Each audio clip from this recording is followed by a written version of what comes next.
ഡോക്ടറാണ് വിശ്വസിച്ച് നവവരൻ ഫേസ്ബുക്കിൽ ഫോട്ടോയിട്ടു.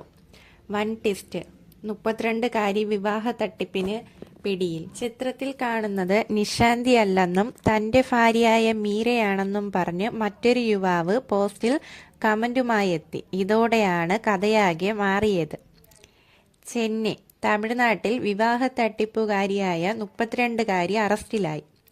വിവാഹത്തിന് പിന്നാലെ നവവരൻ ഫേസ്ബുക്കിൽ പങ്കുവച്ച ചിത്രങ്ങളാണ് യുവതിയെ കുടുക്കിയത്. 4ാം വിവാഹം കഴിഞ്ഞതോടെയാണ് 32കാരിയായ ലക്ഷ്മിക്ക് കുരുക്കു വീണത്. അടുത്തിടെയാണ് മയിലാടുതുറ സിർക്കഴിയിൽ ഡോക്ടർ നിശാന്തിക്ക് സ്വകാര്യ ബാങ്ക് ജീവനക്കാരൻ ജി ശിവചന്ദ്രൻ താലികെട്ടിയത്.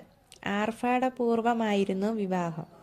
ഒരു ഡോക്ടറെ വിവാഹം കഴിക്കുക എന്ന സ്വപ്നം യാഥാർത്ഥ്യമായെന്ന ക്യാപ്ഷനോടെ യുവാവ് ഫേസ്ബുക്കിൽ ചിത്രങ്ങളും പോസ്റ്റും ചെയ്തു. പിന്നാലെയാണ് വൻ ട്വിസ്റ്റ് നടന്നത്. ചിത്രത്തിൽ കാണുന്നത് നിശാന്തിയല്ലെന്നും തന്റെ ഭാര്യയായ മീരയാണെന്നും പറഞ്ഞ് മറ്റൊരു യുവാവ് പോസ്റ്റിൽ കമന്റുമായി എത്തി. ഇതോടെയാണ് കഥയാകെ മാറിയത്. പൂത്തൂർ സ്വദേശി ടി നെപ്പോളിയനാണ് തന്റെ ഭാര്യ മീരയാണെന്നും നിശാന്തിയെന്ന് പറഞ്ഞ് രംഗത്ത് വന്നത്. 2017 തങ്ങളുടെ വിവാഹം നടന്നെന്നും 1 വർഷത്തിനു ശേഷം വീട്ടിലെ വിലപിടിപ്പുള്ളതെല്ലാം എടുത്ത് മീര നാടുവിട്ടതാണെന്നും യുവാവ് പറഞ്ഞു. തർക്കം മുറുകിയതിനിടെ യുവതിയുടെ ഭർത്താവെന്ന് പറഞ്ഞ് മൂന്നാമത്തെ ഒരാൾ കൂടിയെത്തി.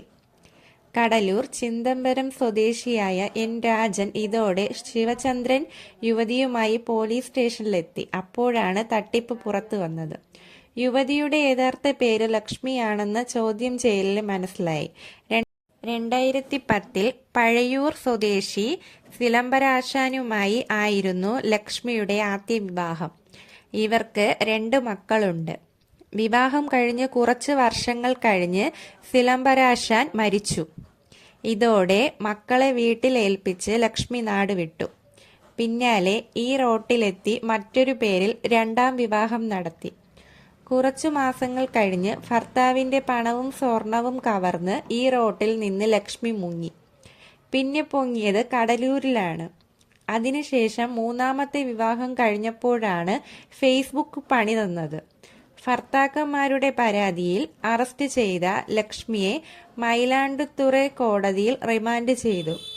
കല്യാണം കഴിഞ്ഞ ശേഷം ഭർത്തൃ വീട്ടിലെ വിലപിടിപ്പുള്ള സാധനങ്ങളും പണവും മോഷ്ടിച്ച് മുങ്ങുന്നതാണ് ഇവരുടെ രീതിയെന്ന് പോലീസ് പറഞ്ഞു.